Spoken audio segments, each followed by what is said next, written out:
Rakes and Blades is nothing typical.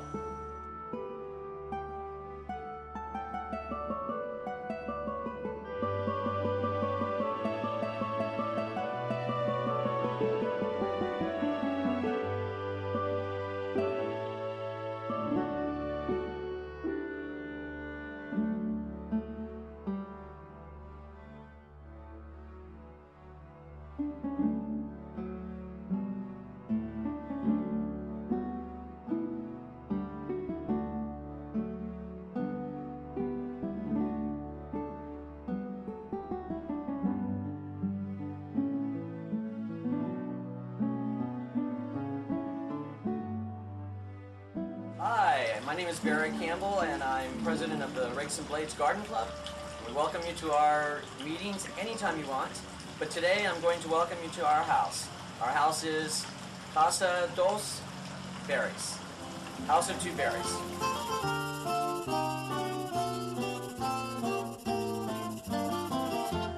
Hi, we've been in this house for 2 years. And actually we had to do a 2-year renovation on the house. So while we were doing the renovation on the house, we actually were planting the garden as well.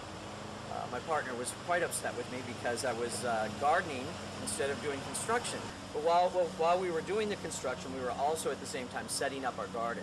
The garden is actually very, very different from any other garden in that it's shaped like a pie. The whole piece of property is shaped like a pie, and we actually have 7 neighbors that border our property. And we're right in the middle of all of them. So everything we did was we did it all thinking of the triangle, with the triangle in mind. We had started gardening at our house. We owned the house across the street as well. We had started gardening over there, and we left everything over there. And when we came over here, we made it completely different. Over there, we didn't know what we were doing. By the time we got here, we had been involved with the garden club a little bit, so we knew what plants were, what kind of sunlight, shade, that type of thing that they did need. And so we basically started all over with this garden and just sort of built on it. This yard has a variety of plants. The other yard, there's a lot of the same plants. We did more, you know, like rows of plants and things like that. This one here, we'd get a plant that we liked. I'd find a plant that I liked that was maybe exotic or something like that, and would buy it and then include it into the garden. So you'll see some things that are in pairs or things like that, but most everything is a single plant.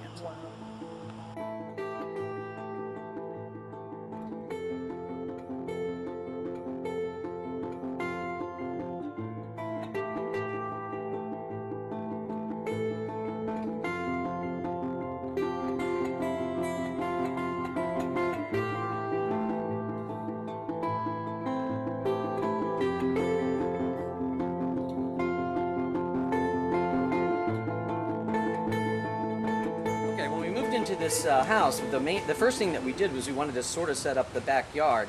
As I said already, we put the fence across the backyard to sort of define the lines, and then after that we built 2 flower beds.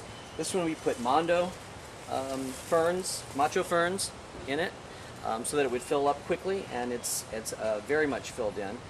Under the other one we put some ginger. We have another one over here. There's some ginger in that one as well. But one thing that we always love to put in our garden are the staghorn ferns. There's a bunch of different kind of staghorn ferns, and a lot of them, the way that you can tell, some of them have just small indentations in each leaf. There's others, this one that we looked at over here has real large indentations, and there are some that have no indentations at all. They're kind of flat around. But these plants here, you don't have to water them, you don't have to do anything with them. They're very, very, very tropical. You put them in a basket. This one's a basket, and you put them in a basket, and basically they just take care of themselves. This is a bromeliad. Bromeliads are really very easy plants to grow, and they can be quite a big variety of them.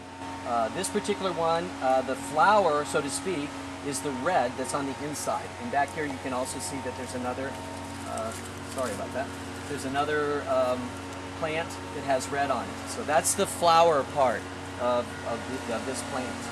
And very easy to grow. Basically nothing. You don't have to really do anything with them.